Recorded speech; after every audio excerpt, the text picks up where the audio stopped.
ઝાડવા પોતે રે પોતાના ફળ નથી ખાતા રે, ઉપકારી એનો આત્મા રે જી। સરોવર તરુવર સંતજન ચોથા બરસત મેઘ, અને પરમારથના કારણે જેને ચારો ધરિયા દે, એવા ચાર તત્વો આ જગતની માલિકોર છે કે હું તમે એનું ઋણ ન ચૂકવી શકીએ।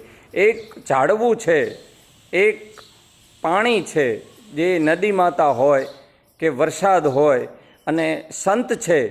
આ ચાર તત્વો એવા છે કે જેનું ઋણ હું તમે ન ચૂકવી શકીએ। જેમ આપણે માતા પિતાનું ઋણ ન ચૂકવી શકીએ, ગુરુનું ઋણ ન ચૂકવી શકીએ, ત્યારે આજે સમગ્ર માનવજાત જ્યારે સળગી રહી છે, સમગ્ર વિશ્વ આજે જ્યારે સળગી રહ્યું છે, ત્યારે એનો એકમાત્ર ઉપાય હોય તો એ ઝાડવું છે, એ વૃક્ષ છે।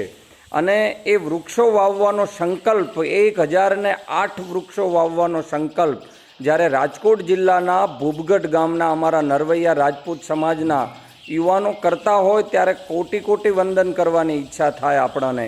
અને જેમ રોગનો ચેપ લાગે, જેમ નકારાત્મક વાતોનો આજે ચેપ લાગી રહ્યો છે, એમ સકારાત્મક વાતોનો અને આવા ભગીરથ કાર્યનો ચેપ સમગ્ર ગુજરાતને લાગે, સમગ્ર ગુજરાતની પ્રજાને લાગે, અરે હું તો ત્યાં સુધી કહું છું કે સમગ્ર વિશ્વને લાગે, એવું ભગીરથ કાર્ય જ્યારે ભૂપગઢ ગામના યુવાનો કરી રહ્યા હોય ત્યારે એમને કોટી કોટી વંદન કરું છું। આપ સૌ મિત્રો આ વિડીયોને શેર કરજો, કારણ કે સમગ્ર ગુજરાતના સાહિત્યકારોને અને હું તમે જેને સેલિબ્રિટી માનીએ છીએ એ બધાને આગળ આવવું પડશે।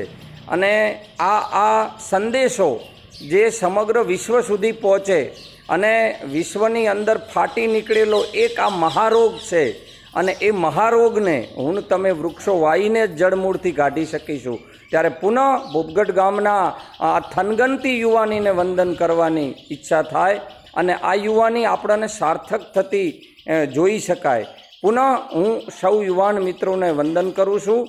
શંકરસિંહ સિંધવ, લોક સાહિત્યકાર, વઢિયાર પ્રદેશ। જય માતાજી।